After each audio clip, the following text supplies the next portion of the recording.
और फिर जनाब नबी करीम सल्लल्लाहु अलैहि वसल्लम की रिवायत है, 5 चीज़ों को 5 चीज़ों से कबल गनीमत जान। इसको अल्लाह पाक की तरफ से एक इनाम जान।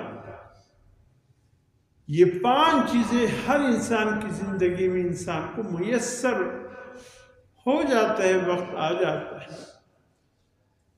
कबल इसके कि बाद वाली वो 5 चीज़ें जो कि इंसान फिर किसी काम के काबिल नहीं रहता, उससे कबल ये 5 चीज़ों को गनीमत जान।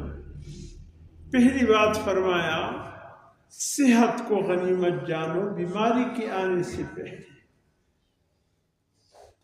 अब बीमारी आ गई तो फिर इंसान किसी काम का नहीं है। जाए देखे अस्पतालों में पड़े हैं बेचारे, न उनको दिन का कोई पता है, न रातों को कोई पता है, न खाने का कोई पता है, न पीने का कोई पता है। जिनने जो खिला दिया वो खा लेते हैं, जिनने जो पिला दिया वो पी लेते हैं। बस ये एक जिंदगी के वक्त गिन रहे, बस और कुछ भी नहीं। क्या ख्याल है वो अपने आलम सेहत को याद नहीं कर रहे होंगे। काश मैं आलम सेहत में अपने रब की बंदगी करता, अपने रब को राजी करता। और बीमारी की हालत में तो वो हमारे एक वक्त की बात है, कुछ साथी थे मेरे पास आए, काफ़ी वक्त पहले की बात है। अगर सब चलते हैं असर के बाद जरा अस्पताल में, ये आदत हो जाते हैं मरीजों के। मैंने कहा चलो चलते हैं, चले गए किसी और अस्पताल।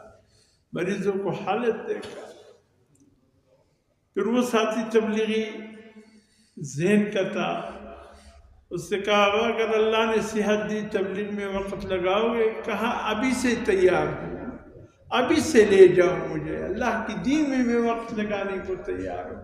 अब तुम तो तैयार हो लेकिन तुम्हारी सेहत इजाजत नहीं देती। अब सेहत इजाजत नहीं देती तो अब वो इंसान बीमारी की हालत में बहुत जज्बात होते हैं, इसके लिए भी तैयार हूँ, उसके लिए भी तैयार हूँ, ये भी करूँगा, वो भी करूँगा, लेकिन बीमारी इजाजत नहीं, पड़े हैं बेचारे। तो इसलिए हुजूर से फरमाते हैं बीमारी के आने से पहले सेहत को गनीमत जानो। और दूसरी चीज फरमाया, मशागिल के आने से पहले फुर्सत को गनीमत जानो।